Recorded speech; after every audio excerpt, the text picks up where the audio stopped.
दोस्तों, सीपीसी में एक प्लीडिंग के बारे में जो है रूल नंबर 1 ऑर्डर नंबर 1 में जो है कोई प्लेंटिफ अपना वाद प्रस्तुत करता है तो उसके बारे में क्या जो है फॉर्मेलिटी है।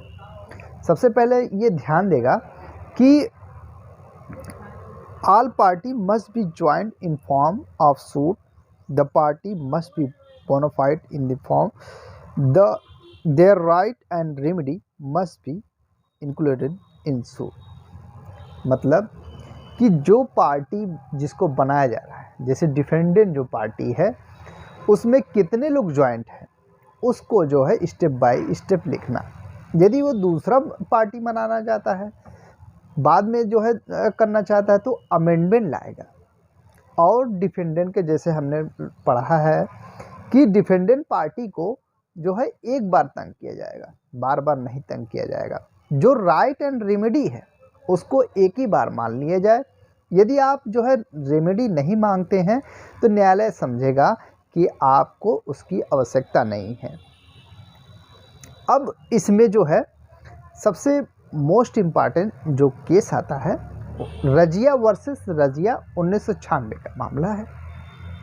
अब इसमें जो है सेक्शन 13 का मामला चल रहा था, जिसे जो मुस्लिम लॉ के अकॉर्डिंग जो है तलाक का मामला चल रहा था। उसमें जो है CRPC 125 के तहत जो है उसको जो है मेंटेनेंस के दावा की, फिर रजिया, और उसके बाद जो है जो रजिया वर्सेस रजिया है वो दूसरी पार्टी आ गई। फिर उसके बाद उन्होंने कहा कि मैं भी एक पार्टी हूँ, मुझे भी सम्मिलित किया जाना चाहिए। तो कोर्ट ने आदेश दी कि ये भी इनको भी एक पार्टी बनाया जाए और उनको सम्मिलित किया जाएगा। सवाल ये उठता है फिर उसके बाद प्लेंटिफ जब अपना वाद जब प्रस्तुत करते हैं, हम शुरुआती में आते हैं, तो उसमें ये सवाल ये उठता है कि ज्वाइंटर of the party, non ज्वाइंटर of party, फिर उसके बाद जो है miss ज्वाइंटर of the party, causes of action. जैसे मिस ज्वाइंटर ऑफ पार्टी, किसी के पार्टी का नाम भूल गए हैं तो फिर बाद में जो है अमेंडमेंट के माध्यम से उनको इंक्लूड कर दिया जाएगा।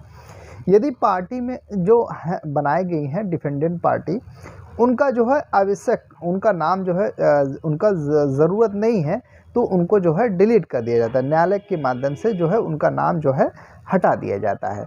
फिर उसके बाद एक जो है एडिशन जो हमने देखा कि जो है अलग से किसी का नाम डालना हो तो उसको अमेंडमेंट के ज़रिए से, फिर डिलीट का मतलब कि जब वो आवश्यक पार्टी नहीं है और उस केस से लेना देना नहीं है तो उनसे उनका नाम भी प्रस्तुत अगर हो जाता है तो न्यायालय की अधिकार के अनुसार उसे उस नाम को डिलीट कर दिया जाता है।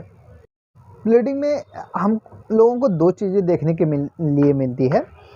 नंबर 1 जो होता है नेसेसरी पार्टी, जो पार्टी से जो बनाई गई हैं, डिफेंडेंट पार्टी बनाई गई हैं, वो तो उनसे सम्मिलित जो भी है और उनका नाम जो है दर्ज हो गया।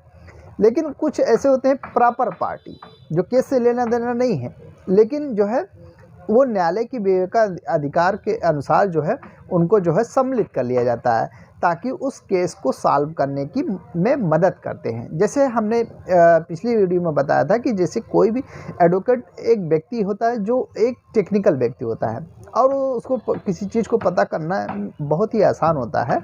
और जैसे ये बंटवारे का मामला है, 4 जो है ABCD तक पार्टनर हैं और कोई भी व्यक्ति जो है ज़्यादा लेना चाहता है, तो वो जो है कहता है कि हमारे पिताजी जो है ज़्यादा लिखे गए थे, फिर उसके बाद जो है पापा का जब कमरा जो है कब्जा कर लिए।